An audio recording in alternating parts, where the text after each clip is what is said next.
শোনো, একটা কথা বলছি। আমার বাবা যখন 2014 সালে ভোট দেয়, তখন আমার বাবার কাছে টিএমসির লোক গেছিল, যে বলছে যে দাদা ভোটটা আমাদের দিও। কিন্তু আমার বাবা সরল সিধা মানুষ, যেহেতু বলে দিয়েছে যে আমি ভোটটা বিজেপিকে দেবো, তার জন্য আমার বাবার নামে ঘর এসেছিলো। আমাদের এখনও গরিব ঘর, টিনের বাড়ি, ভাঙাচোরা, দেখা যায় না।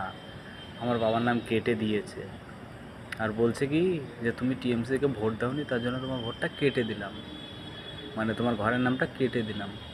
আর এখন আমি আর আমার দাদা যখন বলেছি টিএমসিকে ভোট দিয়েছি, তখন আমাদের দু ভাইয়ের নামে ঘর এসছে, আমার বাবার নামে ঘর আসেনি।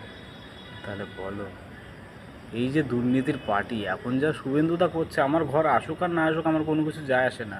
আমি রাস্তায় থেকে যাই করি, আমার কোনো কিছু যায় আসে না। কিন্তু শুভেন্দুদা যার করছে, খুব ভালো করছে, খুব ভালো করছে। থ্যাংক ইউ শুভেন্দুদা, আপনাকে অসংখ্য ধন্যবাদ। আপনি বহুদিন টিকবেন, বহুদিন।